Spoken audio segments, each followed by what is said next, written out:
All right, I'm coming back on. Thanks, Daniel. Let's give it a few minutes. Someone said the link wasn't working. So I'm going to give it a few minutes and do a one just for YouTube and the YouTube audience. So thank you, T. Lee. And just think about the questions you want to ask.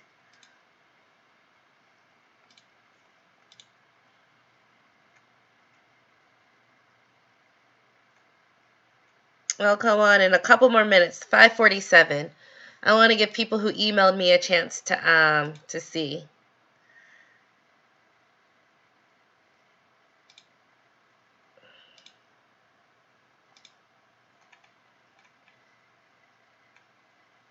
Or you can get your questions in now while I'm waiting. I could be a little verbose. Ooh.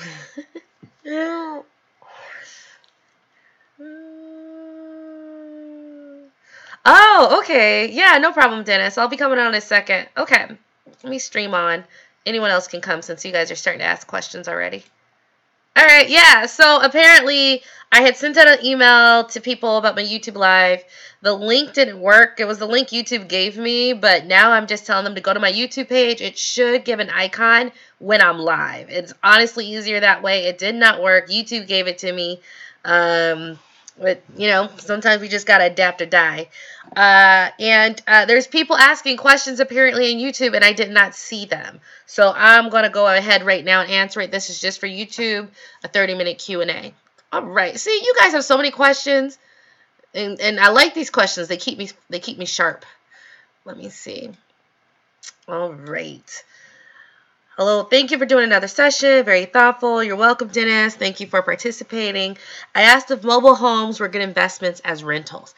They can be. There's two different camps though. One camp is mobile home in a mobile home park, right? And the other camp is a mobile home, but you own the land, right? And I'm going to go into each one. So mobile home in a park, not always the best. The lot rents can be very high. I know I just saw a $40,000 property and it made $1,500 in rents. I'm like, yeah, look at that. Let me go in this mobile home. But then lot rent was $900. And so cash flow was like $150.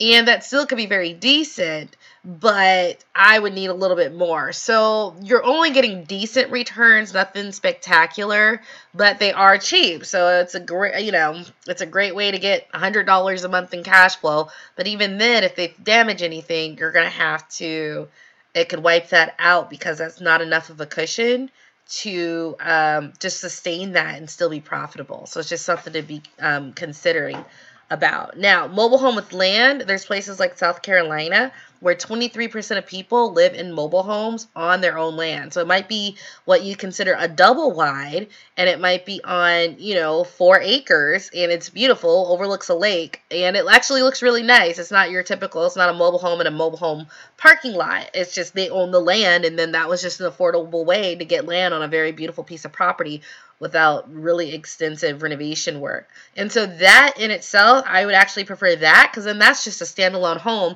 2 specifications under HUD that makes it as not the same as stick built homes, they call it, like the normal ones you see, but they don't have the foundation, but they're very workable. They last a long time. They do not appreciate in value, but they do tend to stay the same. And you can get pretty decent rents for them. Those are ones you want to look at and see if the rents justify what the costs are. Oh, Tamara, she said, yeah, you guys were chatting and everything. I know, right? Like I could not see it. I was trying. So thank you for coming back. You have any questions? Gatira family says, which cities do you recommend investing in PA and Ohio? I don't recommend cities when I'm on a public platform. Apparently, I said Richmond 6 years ago, and you guys took everything. So when I work with my one-on-one clients, we find properties no one's talking about, and through the systems I've created, and I'll do it then. But I just don't do it on a live platform, just because. So if you have questions about different aspects of how to find one, I don't mind doing that. But like a specific market.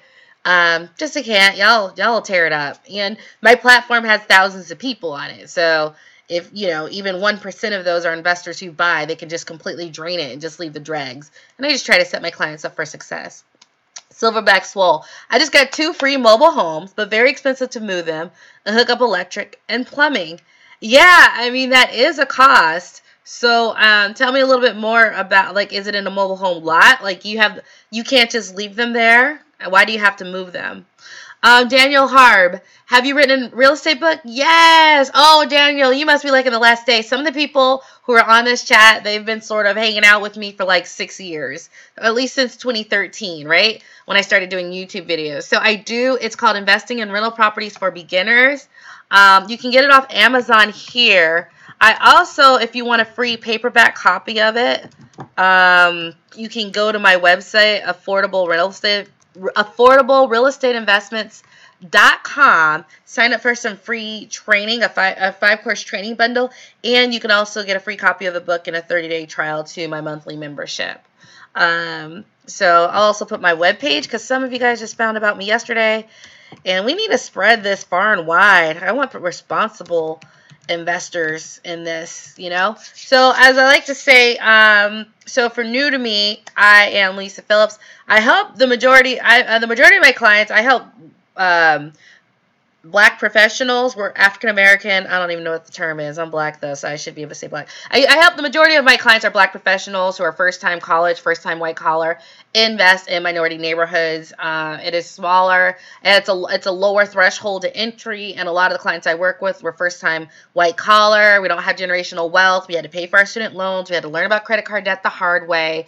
So it's just like a perfect symbiotic relationship to have someone who cares about these communities, even if it's not directly our communities, but they're communities like the ones we grew up in, going back and actually showing a level of compassion and profitability. So that is what I do, and that is who I help. That's the majority of people I help.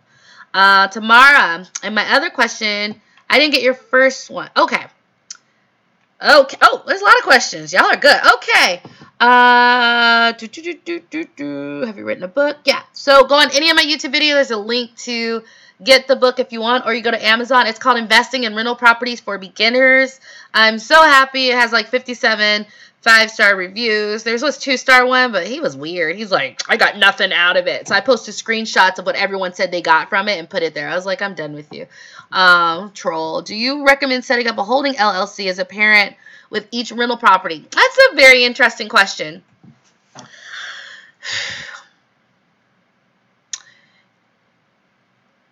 It depends on how much property you're really talking about, okay? So if you holding company, so when they use the word holding company, that's literally like a company you have, and you put the name of your property in that name LLC, and then you can have different LLCs for every property. The first question I ask you, though, is why put the name of your property in an LLC?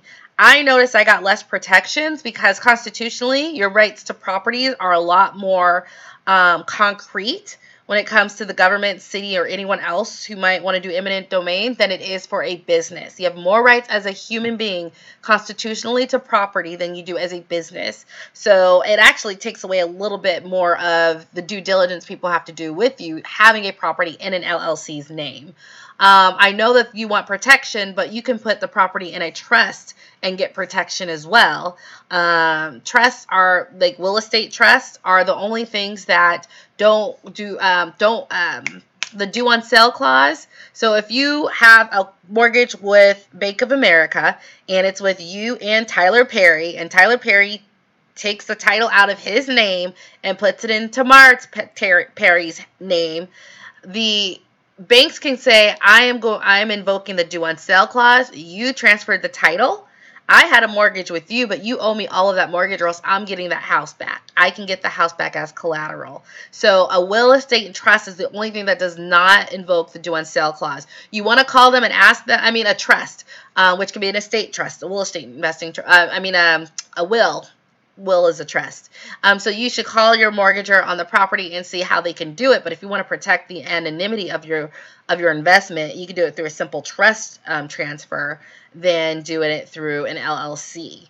2, it's also a pain in the neck if you want to refinance. You have to take the property out of your LLC, put it in your name, do the refinancing, and then you can't push it back into the LLC's name. So there's, in a lot of ways, it doesn't offer you as much protection as everyone's saying that it is.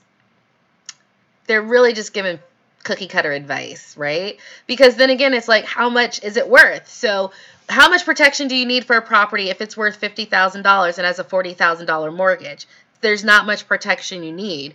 I mean, by the time, if they were going to come after you, by the time they sold it and paid all the fees off, what are they going to get? They're not going to get that much. It's not going to be worth that price.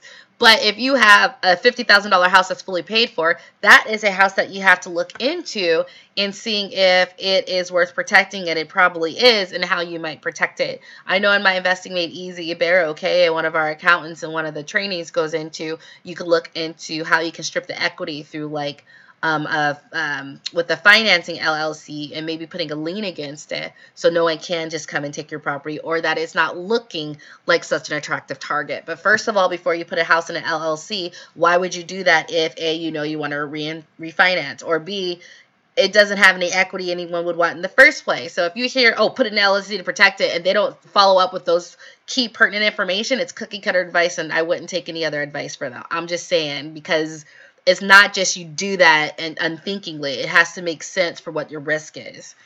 And then I go over that in the Investing Made Easy monthly membership program. That's just one of the trainings. Tamara asked, what was your first impression, opinion, house hack? House hack first, or buy a sub 30K property. That depends on where you are. I know when I started, I was in Arlington, Virginia, one of the most expensive counties in the country, like one of the most expensive. House hacking nothing, all right? I can't even find a condo for under $450,000. So house hacking just isn't going to, and the cash flow is not that good out there either. So it depends. Are you in a place where it's easy to house hack too? Do you have kids and a husband, or is it just like you and a husband, right? Like, it's different if it's like you and your partner and you're in on this goal, then yeah, do it. You guys have IKEA furniture that fits in the back of a Honda. You know what I mean? Versus a family, you start having couches that are like, more expensive than 3 months rent. You have like all this big furniture. We're moving it from year to year, trying to get a deal. It's not worth it. So, and then it depends on how much it costs for you to buy houses. In some places, it's so expensive, it's cost prohibitive to house hack. So if it is cost efficient and you do travel and pack light, and I would also say if you have a kid or a kid that's really young, and it's easier to do, then go for it. Yeah. But in a lot of cases, the people I work with, they live in New York City or California where it's just not feasible. So it does depend on your location and your family structure, if that's a good idea. The bloke, how to find 60K lenders. Oh man, that's not that hard. I have a training. It's like, you can just email different mortgages and ask them that question. In my training in my rental income system, I have like a list of like 8 questions you can send them right now. But you can get that in the training. But for right now, you can just send an email to people and ask them what are your minimum loan requirements and what location they do it in and whatnot. And you send out 10 emails. You get 7 back, 2 might have your answer. So it's just not hard at all. At least not for my clients, because and I didn't just come up with that. One of my clients did, but the thing that I've been doing this for 5 years, I have so many clients, and the kind of people I attract are really amazing, bright professionals who are smart. And I always like to say they came from the bottom and rose to the top. So they're just really good at figuring things out. They teach me things. When I teach them, they teach me. I teach them, they teach me. And so that's why I'm at a point where I don't mind doing a live, because it's just like I do this every day, and I've learned from people who are amazing. And so we just sort of build on our knowledge together. So yeah, not hard at all. Ryan Arnold, hello. I'm a renter and don't know anything about real estate. How can I be helped? Okay, I'm going to let you do a follow-up. How do you want to be helped? Do you have the time do you want to read a book? Do you want to watch some videos? Do you want to take a course? It just really depends on you. I know a lot of people feel excited just reading online, but I will say the stuff online, if it really worked, people would have more properties. So just understand the stuff online. You have to make sure you're their target audience, because if the stuff online is thinking that you have $50,000 just sitting in a bank account for one property and you can get a property a year, well, then you need to make sure that that advice is for you, because I know a lot of the investment advice out there is for people who have a lot more money than I do. right? But they don't have the courtesy to say that. So if they don't have the courtesy to say it, you don't hear the truth, and then it's just hard for you to know that that's the right advice you should be taking. So be very careful about the advice out there, and make sure the messenger is more aligned with your pocketbook than someone else's pocketbook, because I do get the emails of people buying houses that are way too expensive, because that was the typical advice. It made no cash flowing sense or even appreciation sense, but that was the standard advice. And I get more of those, I get a lot of those, right? So just make sure, if you want to get started, which way do you want to do? Because there's videos out there. Shoot, I got videos. I got a book. I got courses. I got one-on-one coaching, right? Like, what do you want? You want a $5 book from me and someone else to compare the two? Start there first. It just depends on how much time. I'm different. I'm at the point where I'm like, oh man, I should have done this. In my head, I have big dreams, and I'm like, I should have been there yesterday. So I pay for like coaching really quickly when I have a goal. I have this goal. I want this help, and I just do that. But that's me. My temperament is I want this, and I want it now. I want it fast. So I invest in that to get it. So it just depends on what you want and where you're at, and if you want to do that. Hey, Danielle. Wow, so happy I found you. I love free. Yeah, my stuff, some of my stuff's for free, or like my book is $5, right? So it just depends on you.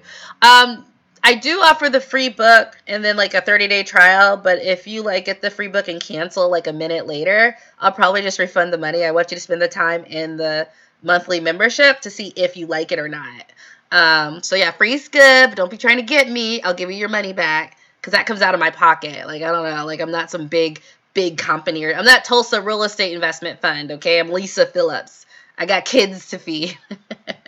My other question is, Tamara, is there a difference between portfolio lenders versus regular lenders, and is it better for long-term versus short-term?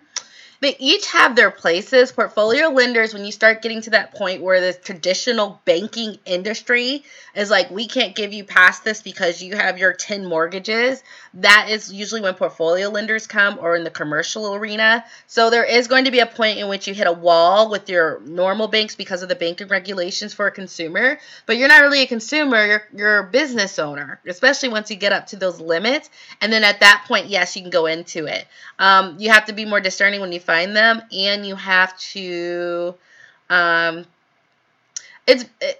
you just have to be more discerning when you find them. But yeah, they will leverage a lot more of your rental income from your properties, and they don't have a standard, oh, well, we can't give you more than X percentage of your income that the consumer bankings do. So yes, so use the regular banks at first if you want, or if you have a portfolio lender that's really good and does it in your price range, you can use them. To me, I have people email, I said earlier, I have people email questions to find these lenders. One of the lenders are like, when do you start counting the rental income from properties? Is it 2 years, day one, from when it's rented out? Because I would give a preference towards those who start counting that income a lot sooner and not need that necessary 2 years. So if you have a choice of who to start a relationship with, you want to start a good relationship with someone as you add on more properties, won't take such a long turnaround period before they count that income, so it doesn't mess up your debt to income. Silver Swoleback, $288 lot rent. Previous owner had adding Craigslist free to anyone who could move. Okay, well, why don't you just keep it there? Is the rent's not Silverback? Can't you just? So I mean, is the rent like $300? So you're cash flowing $22? Is that what's going on? I mean, it's free, but Tamara, forgive my typos. Oh yeah, no, I will forgive anyone typos. You guys might see me out there, and I will have typos. It's not because I'm ignorant. It's not because I don't know grammar. It's just I don't know. I think I'm. My keyboard, like an auto, like I write something and I know I wrote it right, but like I look back and I have to constantly go back, and sometimes I'm like, I don't feel like going back. You know what I mean? So I will forgive the typos. I'm not judging anybody. Ryan Arnold says, you better say that again. Black people do the Humpty Hump. I'm white on white and white collar. Okay, Brett. Okay, Mike, that's cool. I will look into a real estate trust. Yeah, you could do real estate trust. You could do a will. You just basically trust don't do the due on sale clause. But like I said, make sure you're not going to refinance, because it'll be a bit of a pain to take it out and put it in your name and back again, right? But if you're not doing that, I know for me, someone was like, should I pull money out of my rental properties to buy more? And that really depends on your goal, because when I pay off a property, you are not going to get me to put another, I'll put a lien on it to protect it, but you're not going to get me to, you're not going to get me to, put another mortgage on it. Like, the point is to have 5, 6 fully paid off properties. So I know I'd be okay with just putting it in a trust and not refinancing. I'll just save up the 20% down, which is $10K for a $50K house, and buy another one before I refinance that one to get another house. I think it's worth saving the money and keeping everything clean and paying them off. How much is your beginning? Oh. I am not going to get mad you bought the book and haven't read it. It is hard out there. You want to get in sub 30K in 2019? Yeah, doable. Very easy. I work with my clients. It's like 3 to 4 weeks. It depends on where they're at in the country, though. Californians are all over the place, but my other clients are fine. It just depends. If you are a year out, I would recommend my Investing Made Easy, which is $37 a month.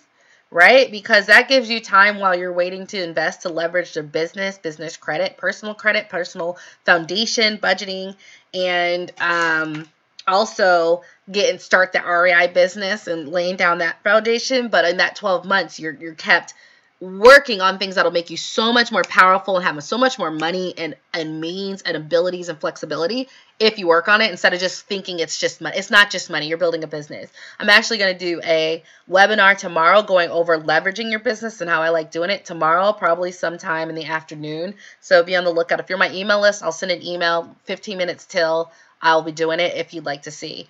So that's one. If you are in, like, I have 8 to 12 months, and while I'm doing that, let me leverage what my business can do for me, how my business can work for me until that time, to make it so I have even 3 times the amount of cash or credit available. If you're past that stage and you're on, like, no, I'm ready to invest today, I got the money in my account, I'd recommend my rental income system. I always recommend my group coaching, but you don't need it with my rental income system because it's pretty much detailed step by step, and it works no matter if you're in California or New York City. It's scalable and flexible, and it works with what you have. You might notice if I talk, I always show you different options. That because none of this is cookie cutter. It needs to be nuanced based on individuality. That is what would be my recommendation if you can. If you can't afford the group coaching, just do the other. If you can't do the group, just do the standalone. But that's what I would recommend, depending on your timeline, how much you have available. So, but read the book first. Read it. I put a lot into it. Is it possible to start with $5,000? Not the way I invest. You need a little bit more. Even if you find a $40,000 property, 20% down if you get a mortgage is, $8,000, right? And then you need a couple thousand for closing costs. That's why I recommend 10 to 15, right? Does that make sense? But not get started on the actual buying, but like I was just telling Silver Soulback, that you can get started on building the business around it. So when you finally hit your 10K, you have much more than just $5,000 more. You have things that will carry you through. You're welcome, Arnold. How does paying for rehab work with a sub 30K property? Lisa, okay, thank you, Ryan. Okay, how does paying for rehab work? Oh, well, you got to completely take it into place. And honestly, it really depends on how much cash you have. So if you have $30,000 cash and you want to spend it all on one property, you're like, hey, get a $10,000 house that needs $20,000 and take on that renovation, especially if you're comfortable with the idea of it.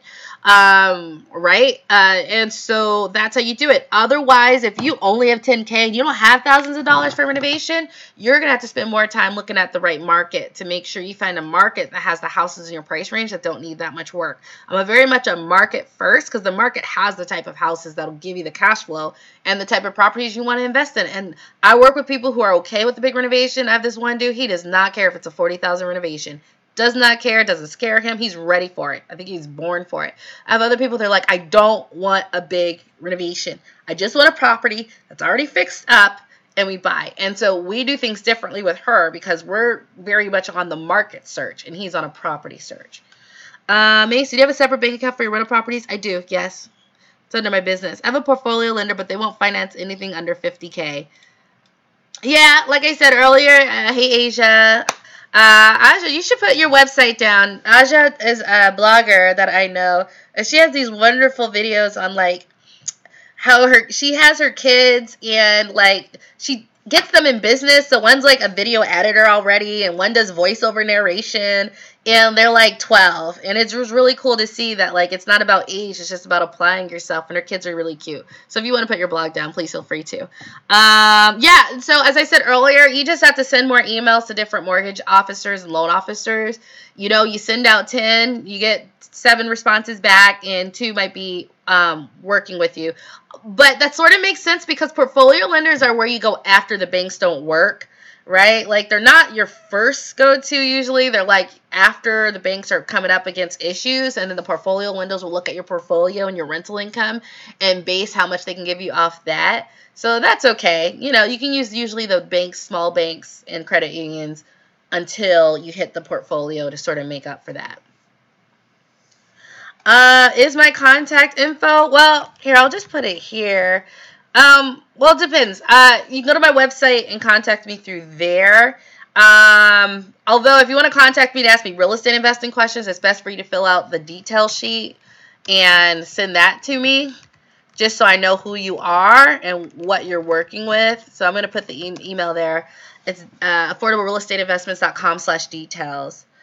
What is this? What about 10? Yeah, you're right there, like the minimum, but yeah, we can definitely start. And when I work with people who have 10 versus like 30, right? Because everyone's different. When I work with people with 10, I go really deep into, okay, this is what the type of house I want you to get. This is sort of the type of market we need to look at, but this is what I want you to supplement as far as credit to help get you through those lean times if an unexpected repair comes up. Also, when you're on the lower end, I wouldn't recommend my one-on-one program. I work with them on the group, or they do the standalone just because we don't want to take all their money to pay me when they need it for their investment. And also talk about, okay, if we do this for this house, when can you get the next house? Just so they're thinking, all right, this is just the first one, but is next one going to be next year? And I'll literally go, if it's 18, how much can you save each month? And we literally map out when they're going to hit that next. Just so it's not just one property. They're building a business and they have a timeline wrapped around that business. You're welcome, Courtney. KHPF881, Mr. Anonymous. How do you assess the crimeliness? Not sure if that's a word of a location to invest in. It seems like all remaining properties under 30K are left out there because of the severity. So that is the $1 million question, right? I have a system I do. If you get into my rental income system, I show you step by step how to do it. But in general, you can get the crime stats online at certain places. I even Trulia. I don't like Trulia's, but like you can do spotcrime.com is a pretty decent one.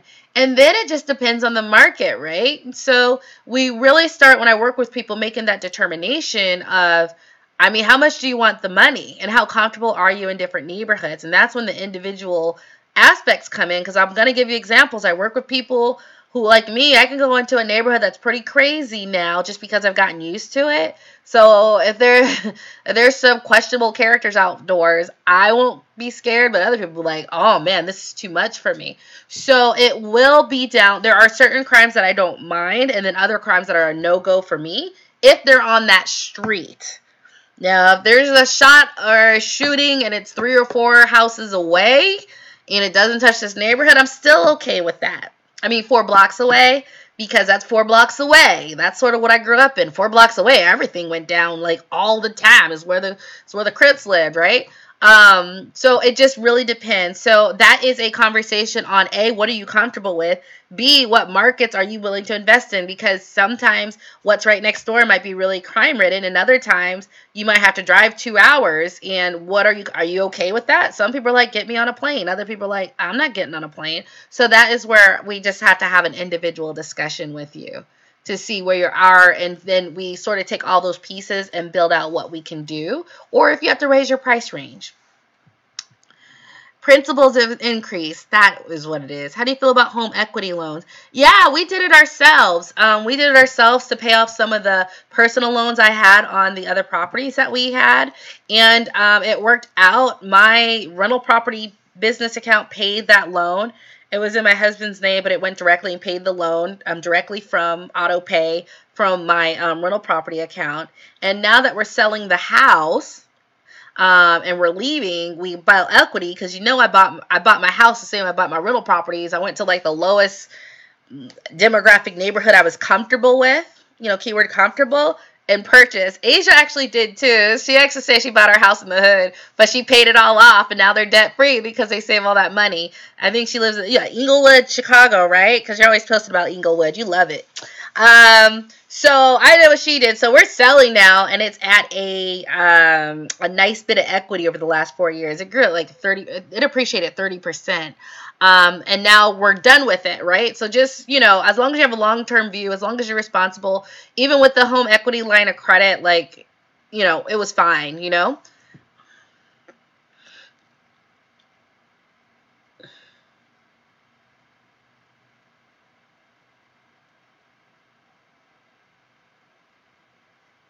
Oh, you have 2 homes. Okay, Aja. Sorry if I'm not pronouncing it right. So we're back. So the previous owner wanted them moved. Couldn't keep them in an old park. One will cash flow $250, $275 a month. So you can't keep them in the old park. Okay, you got them free. So whatever you pay to move them and get them installed, if it's, you have to look at the square footage, where you want to move them to, if you have to purchase the land or not.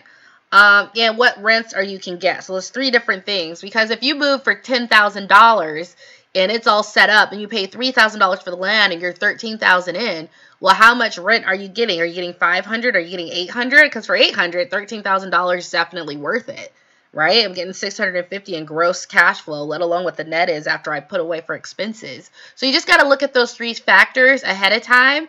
And if it works out, make that decision. But those are the factors I would pay the most attention to.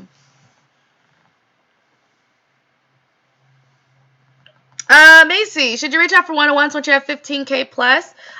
10 to 15K when you're ready. It's when you're ready. It's not necessarily about money, so much about, But if it's going to be 12 months, I would highly recommend you look at the training that you learn in Investing Made Easy monthly membership. Because that is I just have so many people who think it's just about cash, but it's so much more than that. I know I have every 6 months I have a business credit routine. You need to be doing that. Every 6 months I have a credit repair routine. I do that. I have a business routine. I leverage my business in different ways throughout the years, and that's something that you guys should be looking into too. So that's what I would look into, and because of those reasons, there's other things, routines you can get in place that help you be more powerful. Aja, there it is. I thought it was that. Okay. Sounds like a plan. Almost debt free besides my mortgage. Oh, hallelujah, right? I will say everyone I know had to learn about credit the hard way. We're like, thank you for these credit cards, and oh shoot, it took me 4 years to pay this all off, so it takes time. What is your max rehab budget? Interesting question. I'm more experienced and comfortable now than when I started. So now it could be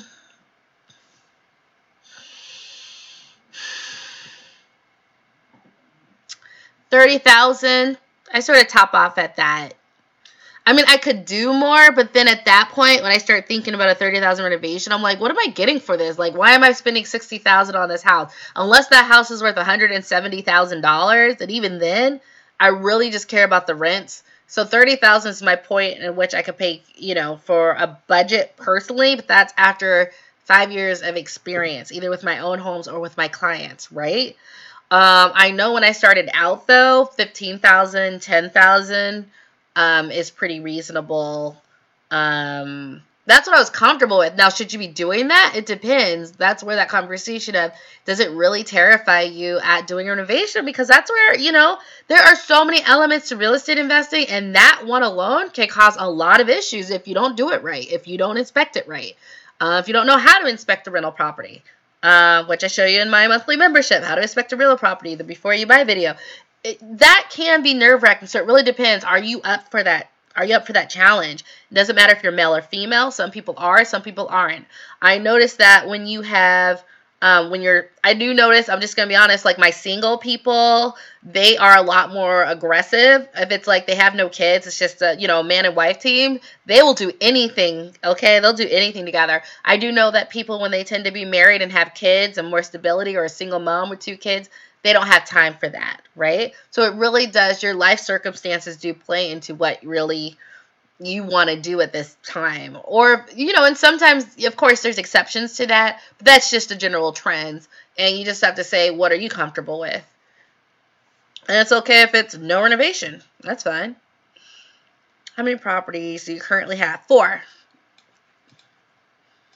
About to be 5, 6, depending on when we sell this house and put it into cash.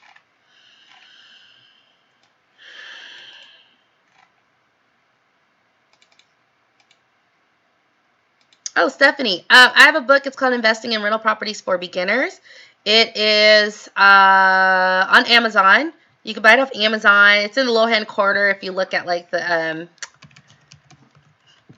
here, I'll put this is it on Amazon. You can buy it on Amazon. I think it's $4.99, $15 for the paperback. You can get a free copy of the paperback book though if you go to my website and click on free book. It'll also come with a 30-day trial to my monthly membership. So with that, I am going to go because I have a little 2-year-old daughter who just came in. And she might try to, well, she's being cool today.